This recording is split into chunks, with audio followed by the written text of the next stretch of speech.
Hey guys, Mustang here, bringing you another Dragon Ball Z Dokkan battle video, and the day has finally arrived for your boy. I woke up this morning. I'm recording this, it's still fairly early in the morning UK time, and B-Pan's Extreme Z area stage was available once again, and finally got the last medals I needed to EZA her. Now, actually, if I remember from when I awakened her, I had exactly enough medals to do the final awakening, and I got the question mark tile during these last couple of weeks one time only, which means if you didn't get it any single time, you still can't do the final awakening, I'm pretty sure. So let me know down below in the comments if you haven't got the question mark a single time.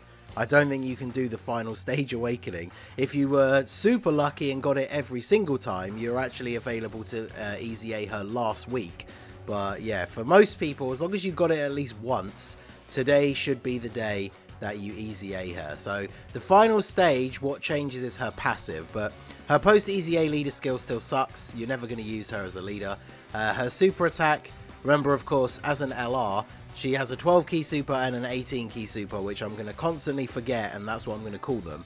But actually, she does her first super attack from 9 key, which is colossal damage, medium chance to stun, and then her 18 key super is actually 15 key super. She greatly raises attack for one turn that does colossal damage with a medium chance to stun. So the greatly raises attack was added with the previous stage of the EZA.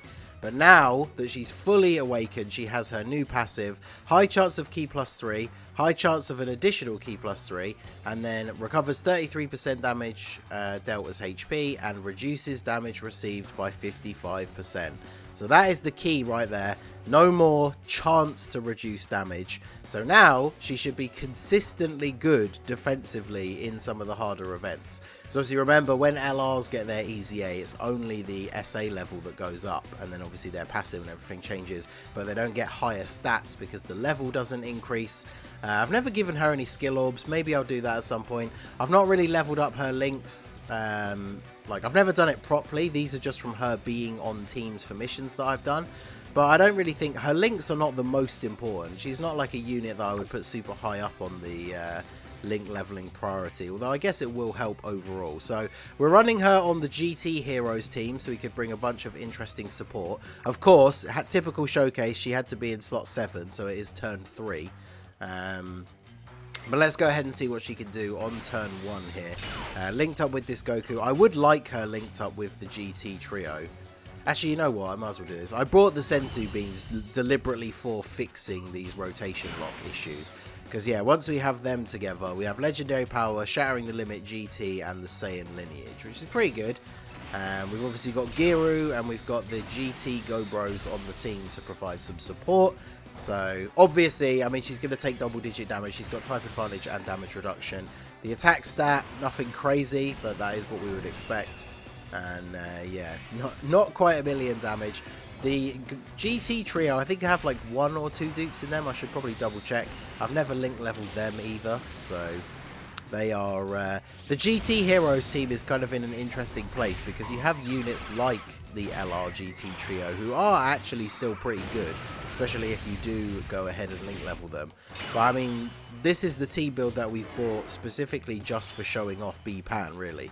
But like, the team is so good, there are so many units you would probably bring over the GT trio, because I mean, obviously you can run a rotation of the Vegeta and the Goku together like we're doing here.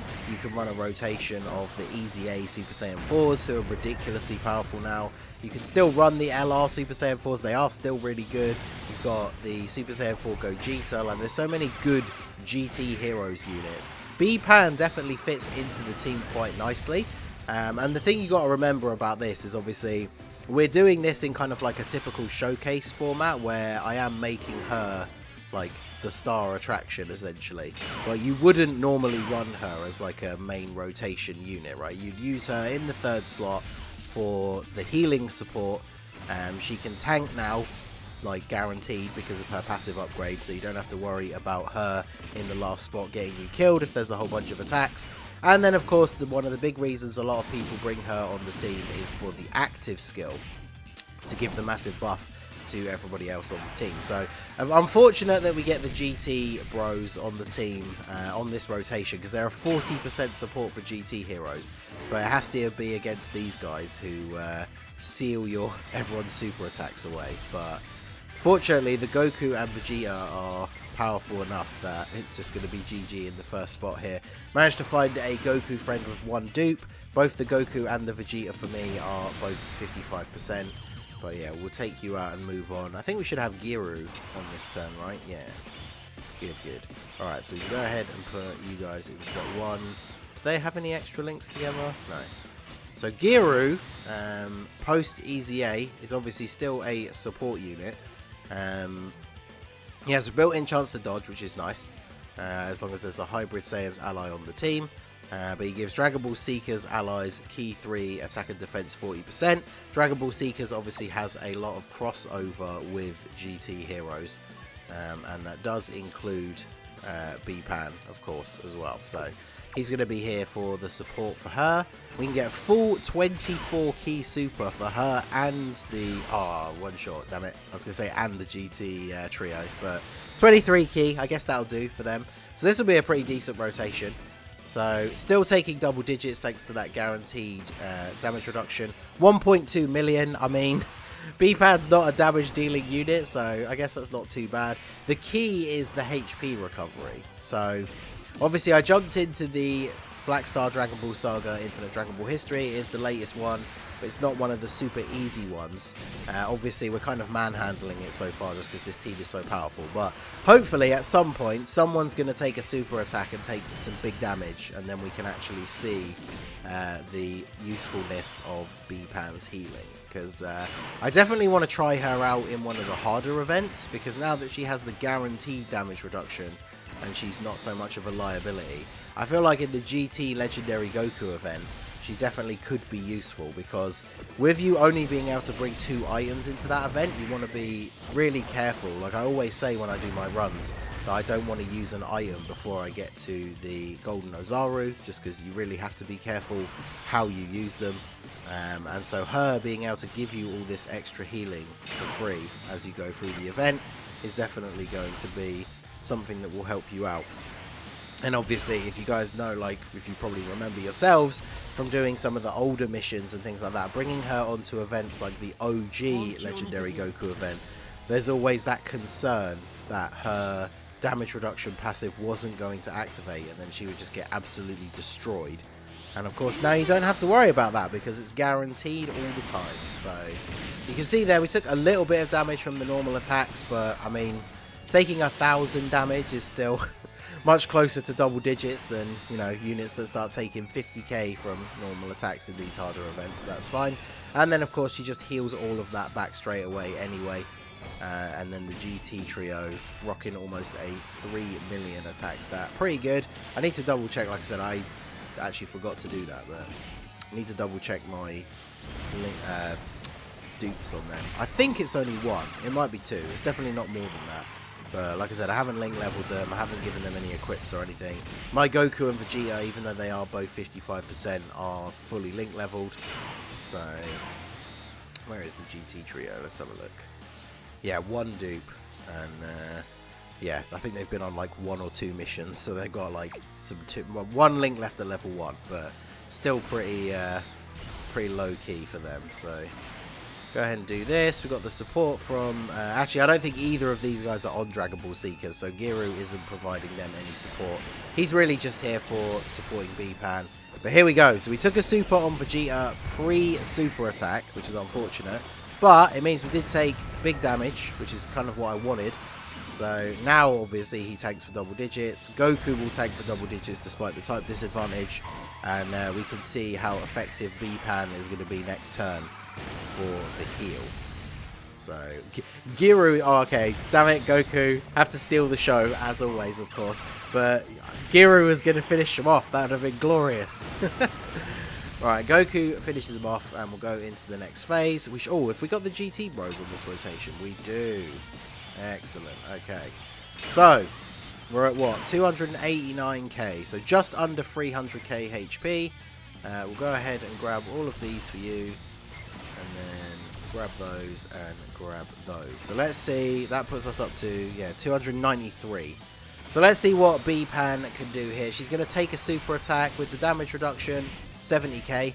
I mean, considering Vegeta in slot 1 took over 200k on the previous turn, that's pretty good. So we're at 224k HP, just over a million attack stat here from B-Pan, 500k damage. We won't get to see our HP just yet, I guess, but over 4 million attack stat from the GT trio, thanks to that extra support. We're not going to get to see our health bar, are we, until the start of the next turn. So it was, what, 220-ish we had? So, additional super from them. Didn't quite get to see how much HP we were on. 390, wow, so she got us back over 150k HP from that one super attack. That is, and yeah, that wasn't even very much damage, like, from her super, because obviously I gave mine quite a bit of crit. You probably want to give her a good mix of crits and additionals, because for things like Super Battle Road where you can stun, obviously additional supers can be really helpful because of the extra chance to stun.